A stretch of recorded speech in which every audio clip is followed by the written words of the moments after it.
Well, this is RoboGunner again with another VOD review. I'm going to try to do the entire series that happened this weekend for STC, which is playoffs, which is kind of cool. I just had extra time and decided to do these. So this is between Gatsu's team and Ward's team. Talk a little bit about draft real quick to see what's going to happen with these team comps and everything.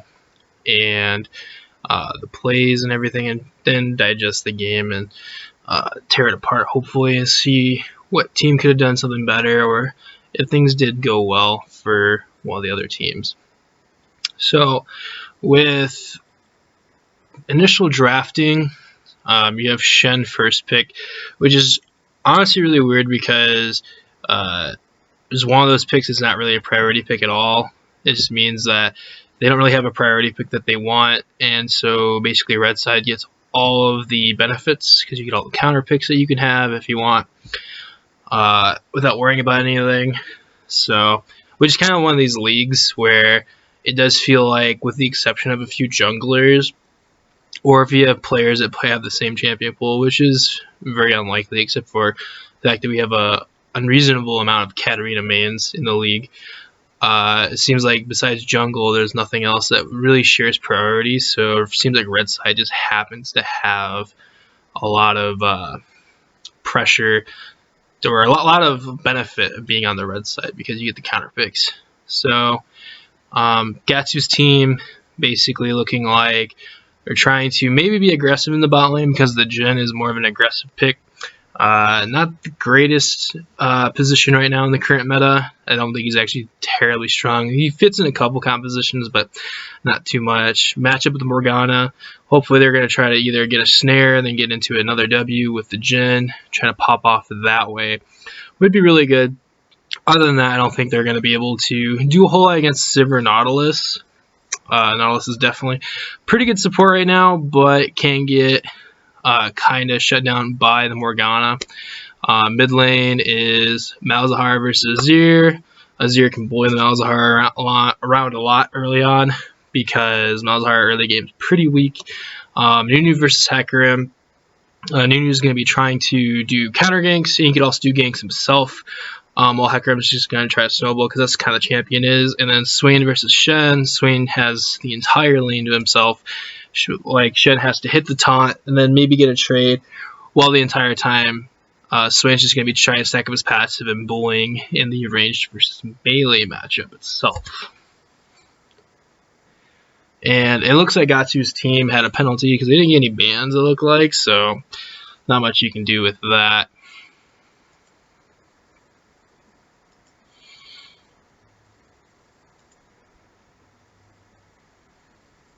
Heading into the game, rewind just a little bit.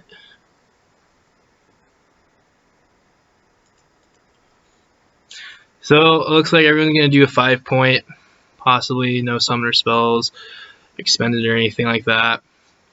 Try to get some information.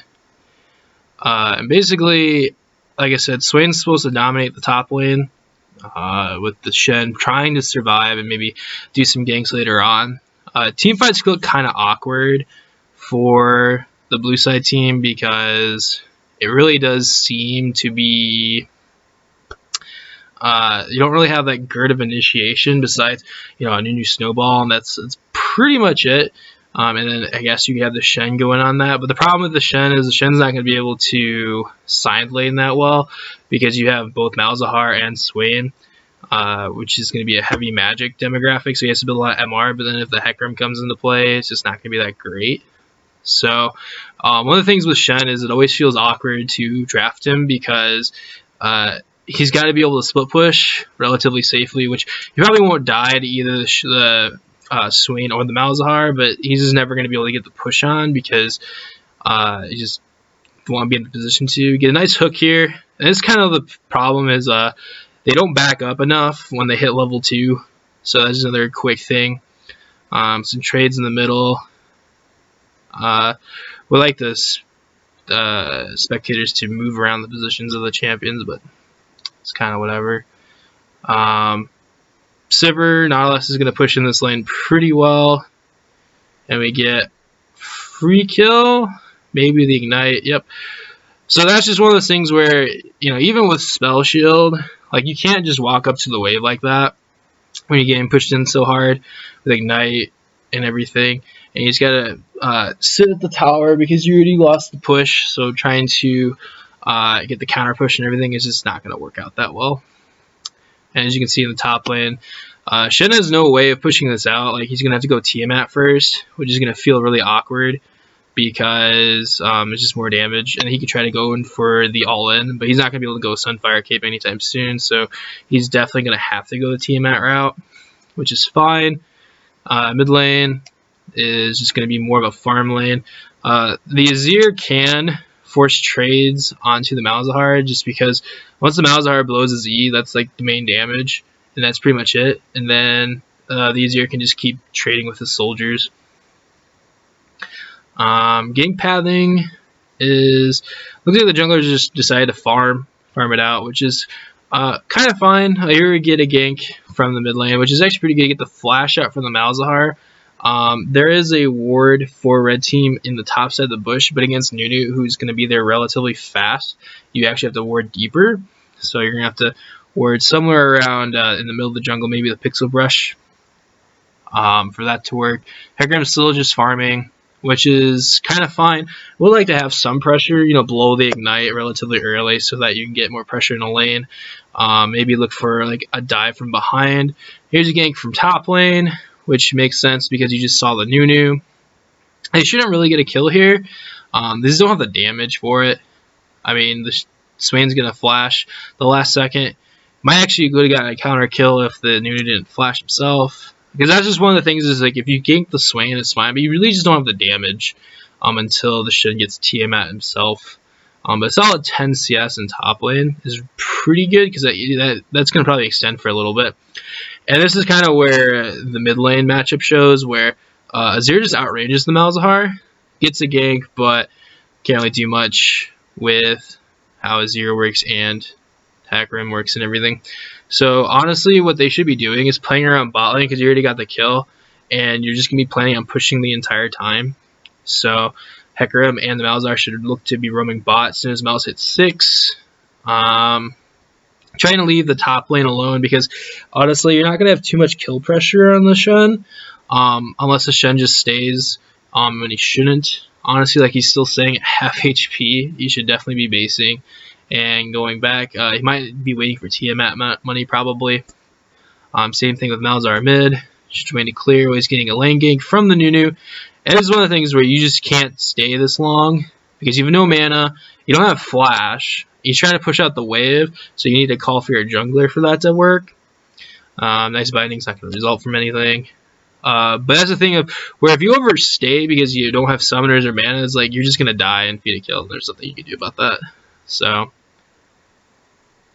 Hecarim's still just farming, which is fine. There's really no ganks for him. There's really no ganks for him to be had except for mid lane, which is, he's going to base right now, and the Malzahar just based. And also, he should probably just wait to blow his summoners or blow all his damage and everything in summoners for when Malzahar hits 6. Malz should be pushing out this mid wave and then rotating bot.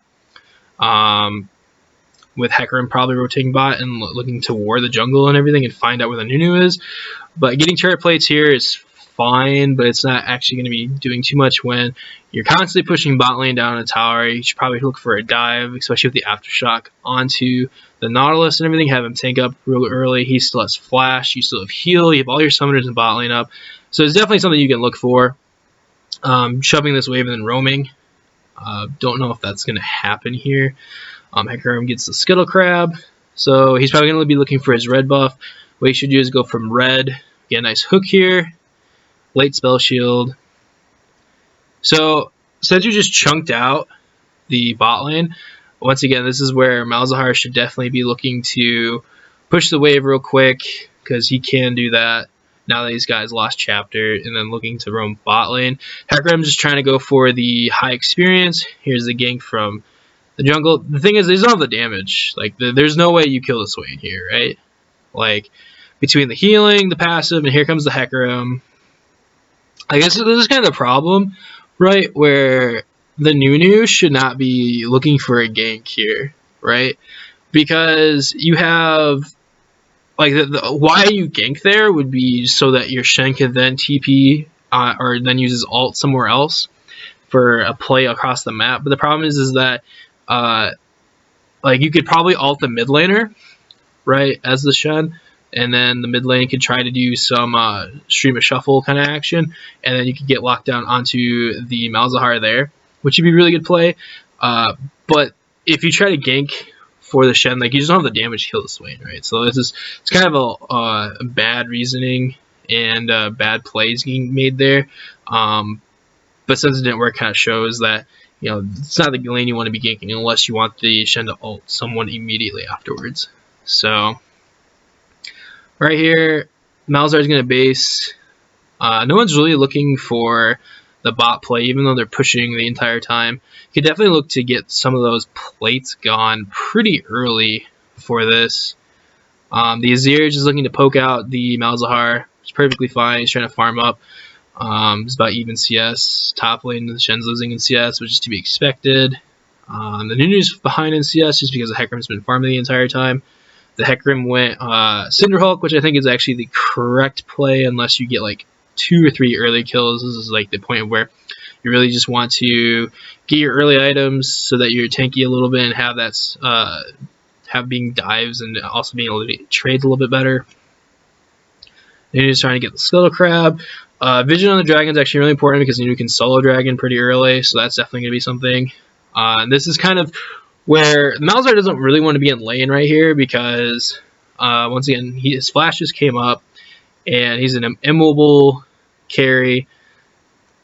Gets the ult, but the Hecarim's here, so that's pretty good. But the Hecarim doesn't have... Well, he didn't ult there. Might have been afraid of getting ulted by the Azir into tower, maybe.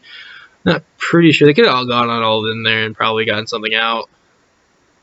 And yeah, like this, the bot lane is just kind of not happening because nothing's going on there, which is kind of surprising. So right now they should be looking for get the nice hook into the ult, the ignite. Dallas should be dead here to the Nunu unless they get help from other people. Nope. Oh, maybe. Oh, gets enough help, and they stop the Rift Herald. Hecarim can't kill the Nunu here, theoretically. Yeah, I'm just going to have to ult out. That was just one of those plays where you're just looking to save the... support. Because Shen still has ult through all of this, so none of this is getting played with that in mind, right? Like, that shouldn't... just being able to peel off for the support is fine. The Swain's getting plates with the Demolish, procs, and everything. That's really good. He's winning this lane. Keeping the Shen pushed in is definitely the first priority, so that him ulting is going to lose his tower. Botlane's just still pushing, which is perfectly fine. Mid lanes are still just kind of sitting around, pushing the waves over and over, without any of them roaming. Let's see. Hecarim's going to his top side, so he can get his Krugs, get more XP going that way. He might be looking for the Rift Herald, which honestly I'm a huge fan of Rift Herald before 14. Trying to get those plates and everything. You can finish up top turret, you can do some major damage in mid turret. Here comes the support roaming, which is actually really good because as Sivir, you don't really have to worry too much. Here comes the Shen ulti. I don't know if the flash was... Oh, he got cancelled, so the flash was needed, actually. So as a support, you should definitely do that. Like if your AD carries fine being by themselves, roaming into the river, putting up wards, roaming mid possibly as a support is definitely a thing you want to be doing, which is great. And right now, solid 3k gold lead, pretty much, or yep, 3k gold lead. A lot of it's just from the kills and the plates, probably from top side. A lot of that gold is on the Swain right now comparatively. Bot lane is just more about trying to farm, which is pretty bad because you have this Jhin who's not going to do nearly as well as the Sivir. But you do have the Azir who's going to be like the matching late game scaling. You finally get the first dragon being taken at 13 minutes. not much to do. We're getting Rift Herald in response, which is good. And if they get it relatively fast, they can try to get first turret and or send it mid to get all the plates. Sivir's still bot lane by herself, which is fine because can't really do much. They're trying to catch out the Sivir here, I suppose. No kill threat, though, at all. And then Nautilus is still roaming around, putting pressure on the map, which is exactly what you want to do. And looking like a little trade in top lane. Nothing's really going to end up from it, though. The Shen really shouldn't be going for those trades too much because you have an ultimate that doesn't do anything, while Swain has an ult that does stuff for damage. Here's getting got mid lane.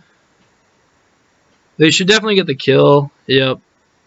And it's one of those things where because there's so much pressure from bot lane because the support keeps roaming, it ends up just being a snowball factor of where bot lane's not able to match the push that the Sivir has, and so and you can't really put too much pressure on the Sivir without a gank from the Nunu. That basically the Nautilus is winning the mid lane for the red team itself. So for blue team, what they really need to do is just try to get more farm onto the Azir and really try to make some TP plays or some ult plays with the Shen, even though his ult, it looks like it'd be coming up in a little bit. So try to make those plays, because if you draft a Shen, you have to make proactive plays with the ult. Just trying to do plays where you just save people all the time is just not great. Gets hit by the hook. The Azir can't be here by himself against 3. Otherwise, stuff like that happens. There's not a lot he can do. So, bot lane's starting to roam up, which is great. Definitely a thing that needs to happen. Get the pause here. See if we can fast forward through this. And so for red team, all they need to do is keep up this pressure where if they're the first ones to rotate all the time, it's definitely a thing to do to keep up this pace. And also the Hecarim / Swain, not the Hecarim, the Nautilus Swain combo is actually really good because Nautilus has a whole bunch of CC. Even if he just hits someone real quick, being able to get the extra pullback on the Swain is actually a really cool combo. And we have Nunu trying to go aggressive and gets the kill for kind of a lazy recall, but that was also because a lot of cooldowns were down and there's not much they could do about that. So right now, what they're really looking for, blue team needs to get some vision in their own jungle, making sure that top side you can farm relatively safe without worrying about getting ganked. Keeping the bot lane in the mid lane, and then putting something like your Azir in bot to get those waves, and you're trying to match pressure. The big problem is that you're just pretty far behind because you have a Jhin who's got an IE and that's it. And Jin's kind of like this weird AD carry where you're like this utility CC AD carry that has like spikes of damage but has a reload mechanic, so he doesn't do as much damage in a lot of cases without like a full build compared to other crit marksmen. So it's really awkward, the situations that you're in. Hecarim's on his way to his Triforce is definitely the right move here. All the hope for blue team right now is pretty much in this Azir, right? So what they really need to do is try to protect the Azir, get a decent gank off here. Everyone's rotating bot lane because they want to get the next outer tower. This is where you need to have your Shen and top. You shouldn't have recalled for pretty much anything. You should have just kept pushing because now you have no pressure. Because everyone's literally in base. When you had like 2 people bot lane, that was it. Like that's having all these people in base makes you lose pressure on the map, while the entire red team is bot lane, just getting towers for free, right? It's like you have a Shen who's got TP and ult, and he's not even pushing the wave. He's not even at a tower yet. And him not having T-Mat's going to make it where he's not going to be able to... he then gets the ult onto the Azir there because the Azir got chunked out pretty hard. But the problem is there's no damage, right? This is a team that has literally no damage besides the Azir, right? The only reason Nautilus goes down there is because he gets binded under tower. This draft is just kind of one of those things where if the Jhin doesn't get ahead, He's not going to do that much damage, and then all of your consistent DPS is coming from your Azir, who's 0-3, right? So the gank shouldn't have gone top lane, unless they were going to make a play elsewhere with the Shen ult, but they never really planned that, so it's kind of awkward. Swain's going to start running train on people because he's got his items. He's got 3 kills. There's nothing that's going to be able to dissuade him, and they got no anti-healing on the enemy team except for a single ignite. So for blue team, what they really need to do is try to get the Shen into a spot where he can try to get some pressure, because there's only one TP, which is the Malzahar, and the Malzahar has kind of been staying with the team the entire time, so unless he went off to his own side lane, it'll be fine. The problem is the Shen literally has no items completed. He has boots, and that's it. Same thing with the Azir.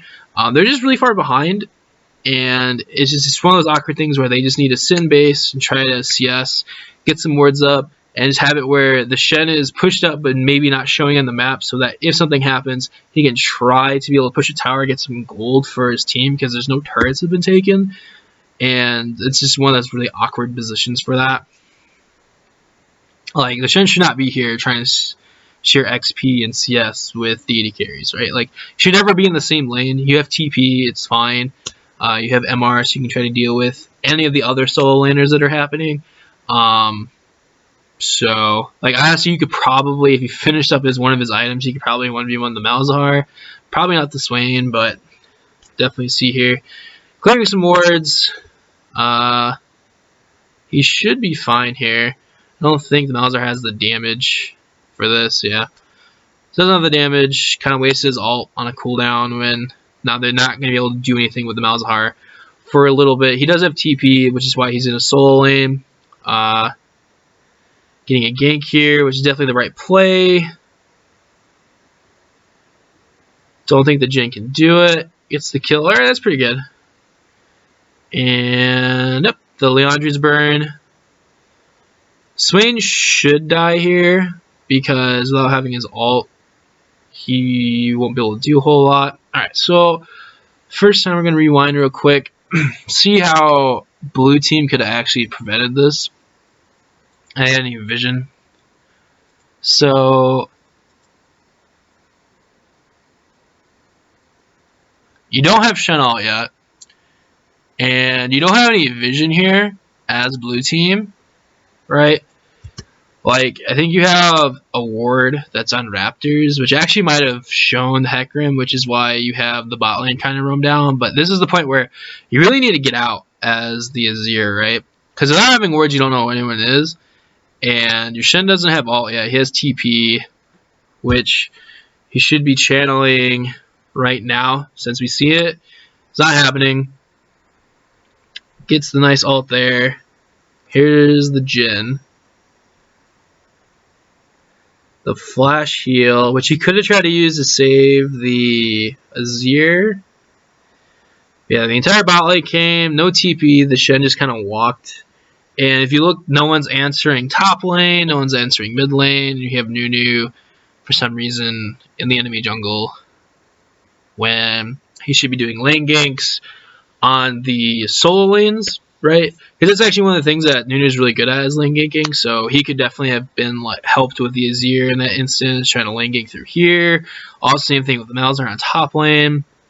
Lose mid turret, they lose top turret, because they're misappropriating their resources and not having wards in the correct spots. Because you need to have a lot of defensive vision, and they just don't have. Like, they have this TP ward here, and they have this pink ward here. Like, this pink ward doesn't do anything, because you're never going to be pushed out past halfway through, because you don't have any of the towers. Like, if mid tower was gone, this pink ward's fine. Like, this pink ward's amazing, right? But since you don't, like, you need to have like a ward here, you need to have a ward here, you need to have a ward here, and preferably a ward right here in this bush. That's pretty much it. Looks like they overextended in bot lane with the Nautilus. Perfectly fine. There's nothing to lose except for the Baron, which they're not going to go for because it's too far behind. Honestly, what red team needs to do just to finish this up is continue with the 1-3-1 or the 4-1. Doesn't really matter which one. And just match up with the Shen, who just used the ulti again. Not great. he needs to go in bot lane because the Baron's the only objective that's up, and you have Nunu trying to solo it, which Nunu can't solo Baron. Doesn't have the cooldowns for it. Doesn't do the damage, and he should just die here. You flashes over the wall. Dies to the Swain. Hecarim might die here, though. Doesn't. And this is kind of just showing how far behind blue team is. So, yeah. So kind of the problem with this game is red team's pretty far ahead just because they had the one play that went right for them in bot lane, and no one really ever came to influence that again. The Nunu ever came there again. Mid lane was just supposed to be a farm fest, and so no plays, because you always have the option of doing stream a shuffle with the Azir, which never happened really onto the Malzahar, because one of the best things you could do as the Azir is have a lane gank from the Nunu, and the Azir can then try to do the streamer shuffle and just try not to get under tower and get ulted, and you're fine, right? Because even if you don't get the shuffle, it's like the Nunu's there who's going to interrupt the ulti, and then you get the shuffle, and then you're fine. And you blew the Malzahar flash earlier, but never try to help with that. The Shen's always going to lose this way. It's just going to happen. Unless you somehow get him ahead where the Swain can't do enough damage, which can be a thing because Swain's damage is kind of consistent, but it's not bursty. So if you get enough MR and you get some damage, Shen could try to 1v1, but he's never got to that point. And the Nunu spent most of his time up in top lane, which was a fine play if you expected the Shen to then be able to ult somewhere else, but that never happened. So he never did any proactive plays with the Shen ulti, so you kind of just fall behind with the Shen, which is why Shen's a really bad pick if you don't utilize it appropriately well. So, and here's the Nunu who's trying to get wards and try to farm. Here's a Shen ulti, which is good. Blue team is reacting a little bit faster.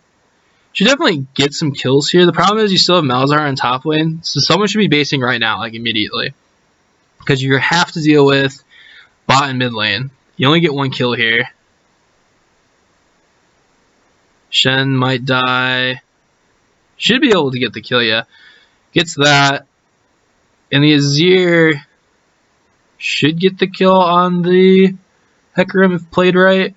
But yeah, so they lose the inhib top because they didn't send anyone back immediately, and now they might lose the mid inhib. But this is actually exactly what blue team need to do. The Azir loses the 1v1. Probably because he's so far behind. You know, he only has got one item.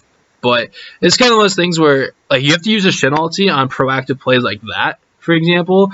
And if you keep doing that, you're actually going to get ahead. But the problem is they're 10k gold down, and that's kind of where the lack of damage everything's coming from. So, and so right now, red team is just going to be grouping up. Probably thinking about taking the dragon, and then grouping for bot lane, since you're going to have the top lane pushing the entire time. And if a good team fight happens, I mean, you still have a lot of standing gold. I mean, you have all the turrets up still, so blue team can definitely win and go for that.